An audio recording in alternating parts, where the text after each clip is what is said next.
नमस्कार विद्यार्थियों, राजकीय महाविद्यालय सुमेरपुर के ऑफिशियल यूट्यूब चैनल पर इतिहास की सहायक आचार्य सीमा चारण यानी मैं स्वागत करती हूँ आप सभी का। आज द्वितीय वर्ष की कक्षा सेकेंड ईयर हिस्ट्री की क्लास के सेकंड पेपर यानी द्वितीय प्रश्न पत्र, जिसमें कि विश्व के इतिहास के संबंध में कुछ रोचक अध्याय दिए गए हैं, उन्हीं में से एक कृषि क्रांति या एग्रीकल्चरल रिवॉल्यूशन पर मैं चर्चा करना चाहूँगी। कुछ जानकारी आपसे इसके बारे में शेयर करना चाहूँगी, क्योंकि इसके जस्ट बाद अपना औद्योगिक क्रांति का टॉपिक आता है, इंडस्ट्रियल रिवॉल्यूशन का, जिसने कि मानव के पूरे जीवन को, पूरे बाजार को आर्थिक, सामाजिक, राजनीति सभी में व्यापक रूप से परिवर्तन किए। तो इस औद्योगिक क्रांति की पृष्ठभूमि निर्मित करने में कृषि क्रांति का भी एक बहुत बड़ा हाथ है। अगर हम ये कहें कि कृषि क्रांति के बिना औद्योगिक क्रांति संभव ही नहीं थी, तो ये कोई अतिशयोक्ति नहीं होगी।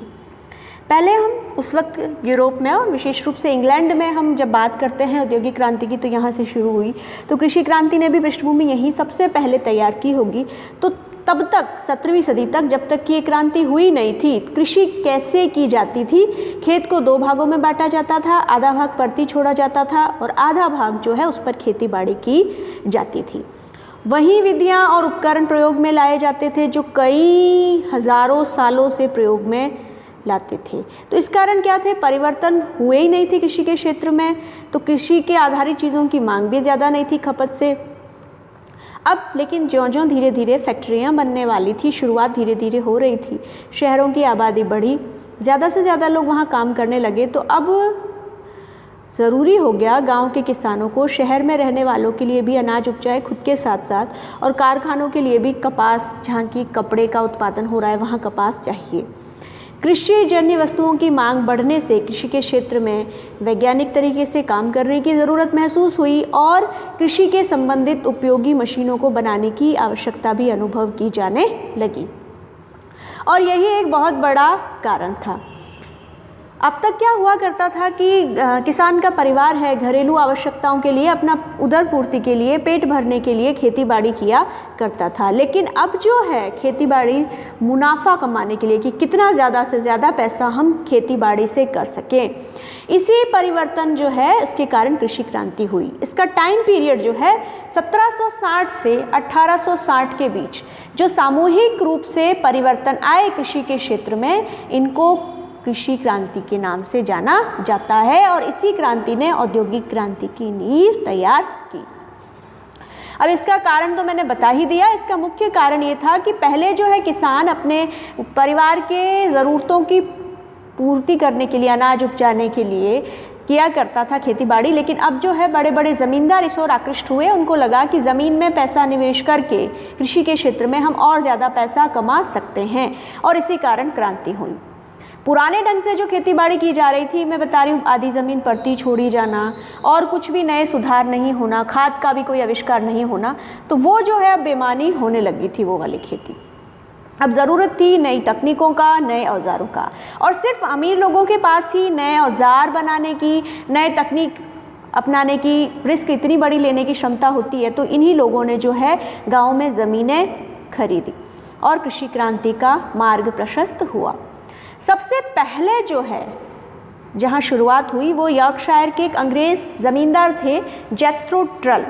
उन्होंने सीड ड्रिल नामक यंत्र बनाया। ये क्या हुआ करता था, बराबर फिक्स लाइनों में हम खेत में जब एक तो बीज छिड़कते हैं तो वो कोई बराबर दूरी पर बीज जाया नहीं करते हैं। तो कई बार ऐसा होता है एक जगह कई सारे बीज चले जाते हैं, तो वहाँ पौधा पनपता ही नहीं है, तो व्यर्थ चली जाते हैं बीज और ज़मीन भी उसका पूरा उपयोग नहीं हो पाता। तो उसने सीड ड्रिल नामक एक मशीन बनाई, जिसके कारण बराबर लाइनों में बीज बोए जा सकते थे। तो अब बीज बोने का काम व्यवस्थित और सुचारू रूप से होने लग गया।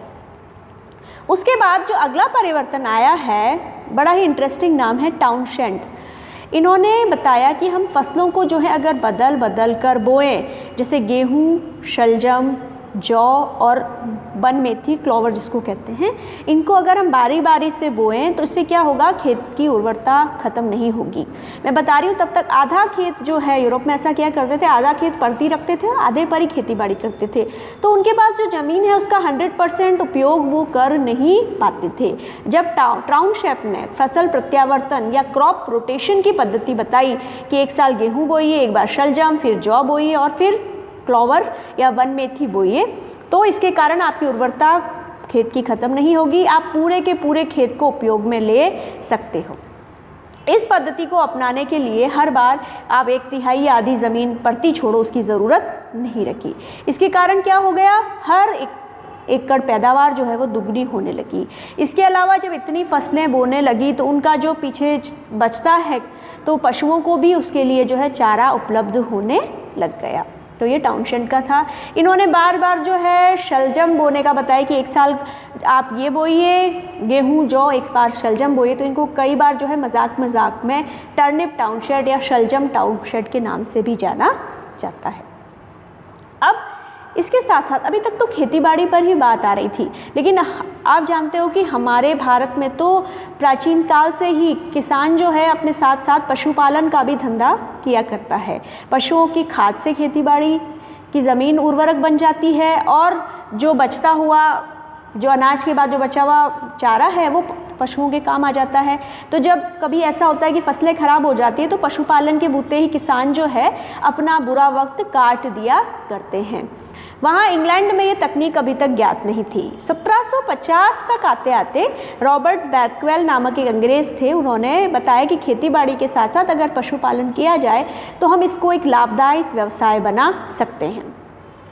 साथ ही साथ उसने एक और सुधार किया कि भेड़ और गायों की नस्ल सुधारने के लिए भी सुधार किए, वैज्ञानिक प्रजनन पद्धति अपनाई ताकि कि अच्छी प्रजाति गायों की, भेड़ों की उनको मिल सके। इसके कारण तिगुनी वजन की भेड़ें तैयार होने लगी।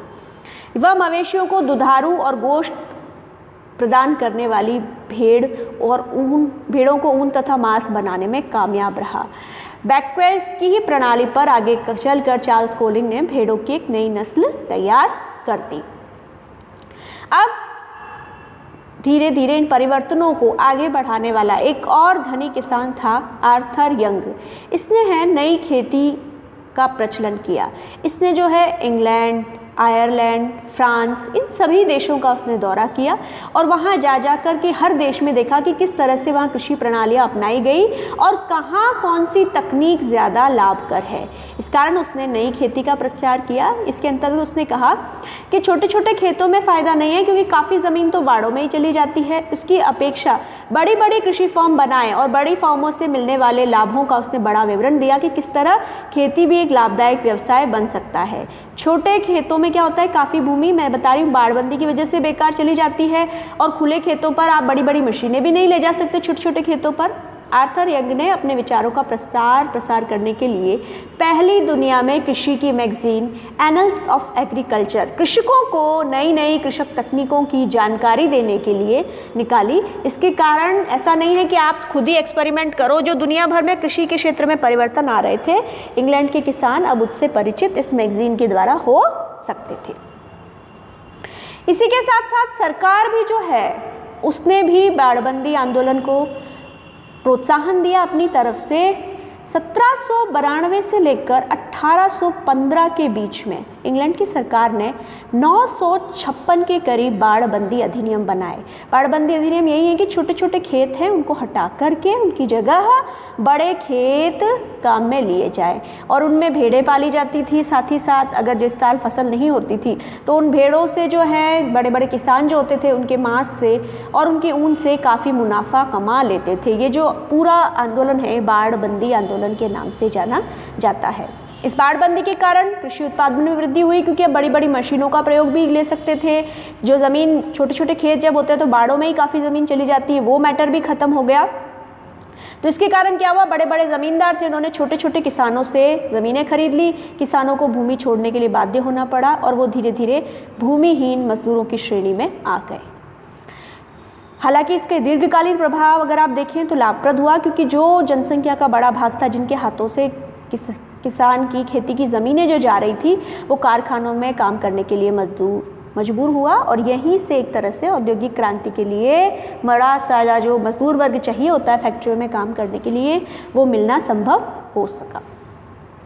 1840 तक एक और चीज़ हुआ करती थी कि पुरानी पद्धति से ही खाद देते रहते थे, वही जो है गाय का गोबर वगैरह जो है वही दिया करते थे। लेकिन इस साल 1840 में ही जस्टिन लीबिक, एक जर्मन केमिस्ट थे, रसायन शास्त्री थे, उन्होंने बताया कि पौधों की जो बेसिक खुराक है वो पोटेशियम, नाइट्रोजन और फास्फोरस है। अगर इन तत्वों की मात्राएं मिट्टी में मिला दें तो मिट्टी की उर्वरता, फर्टिलिटी बढ़ जाएगी।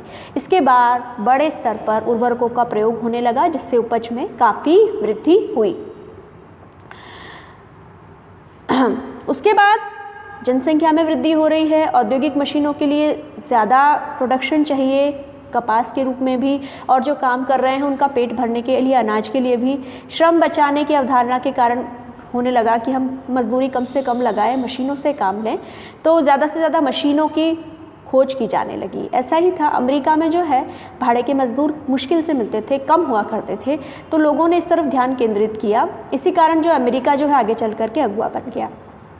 1834 में साइरस एच मैककॉर्मिक नामक एक अमेरिकी किसान था, उसने फसल काटने वाली मशीन का आविष्कार किया। तो इससे क्या हुआ, फसल कम समय में कटने लगी, बड़ी ही तरीके से, सफाई से। अब मजदूरों की आवश्यकता उसमें नहीं रही।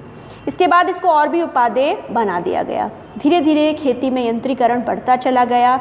इन जो पावर से जो मशीनें चलती थी, इनके आविष्कार ने कृषि के क्षेत्र में क्रांति ला दी। और इसी कारण 1760 से 1860 100 सालों के अंतर कृषि उत्पादन में बहुत अधिक वृद्धि हमें देखने को मिलती है। अब इसके बाद हम ये भी थोड़ा सा समझ लेते हैं कि कृषि क्रांति ने औद्योगिक क्रांति से कैसे पृष्ठभूमि उसकी तैयार की, इन दोनों के बीच में संबंध क्या है। ये मैंने बताया कि जब बाड़बंदी आंदोलन शुरू हुआ तो छोटे छोटे किसानों से बड़े बड़े ज़मींदारों ने उनकी ज़मीनें छीन ली। तो अब उनके पास कोई चारा नहीं रहा, वो चले गए शहर में और वहाँ जा कर के नई नई फैक्ट्रियों में मज़दूरों के रूप में काम देने लग गए। कृषि में उपज बढ़ने से ये जो जनसंख्या का बहुत बड़ा वर्ग है जो खेती बाड़ी नहीं कर रहा है, उसको भी भोजन देना अब संभव हो गया। इसके अलावा चकबंदी के कारण जो किसान बेदखल हुए थे, मजदूरी के रूप में प्राप्त हो गए। इसके अलावा एक बात और जो थी, परिवर्तन हुए जिनसे पौष्टिकता बढ़ी। जड़ों वाली सब्जियां उगाई जाती थी अब, तो क्या हुआ, पशुओं को पूरे साल चारा देना संभव हो गया। और क्योंकि पशुओं को चारा मिलेगा तो वो जीवित रहने लग गए, तो 12 महीने ही ताज़ा मांस पूरे इंग्लैंड में मिलने लग गया। इससे पहले क्या हुआ करता था कि चारे की कमी के कारण जैसे ही सर्दियाँ शुरू हो जाती थी, लोग पशुओं को मारने लग जाते थे। खाद आदि के प्रयोग, लीबिक ने, मैंने बताया, खाद का आविष्कार किया। इसके कारण सब्जियों का उत्पादन बढ़ा और इन सभी का जनता के हेल्थ पर भी अनुकूल प्रभाव पड़ा। मजदूरों की मांग, जल्दी विवाह, पौष्टिक भोजन, स्वास्थ्य में उन्नति, चिकित्सा के क्षेत्र में जो प्रगति हुई, इसके कारण बाल मृत्यु दर में कमी हुई, प्लेग का ह्रास हुआ, दुर्भिक्ष की समाप्ति, इन सब कारणों से जनसंख्या में वृद्धि हुई। जब जनसंख्या ज़्यादा तो डिमांड ज़्यादा, मांग ज़्यादा, जिसने कि उत्पादन क्षमता को बढ़ाने के लिए प्रोत्साहित किया। तो कहीं ना कहीं औद्योगिक क्रांति और कृषि क्रांति दोनों ही आपस में एक दूसरे से अंतर संबंधित रही हैं। एक ने जहाँ दूसरे का मार्ग प्रशस्त किया, तो दूसरे ने, औद्योगिक क्रांति ने भी कृषि क्रांति को आगे बढ़ने के लिए और आगे उसके विकास के लिए, बनाए रखने के लिए आधारभूत नींव उसके लिए तैयार की। इतना कहकर ही आज का टॉपिक हम यहीं समाप्त करते हैं। धन्यवाद।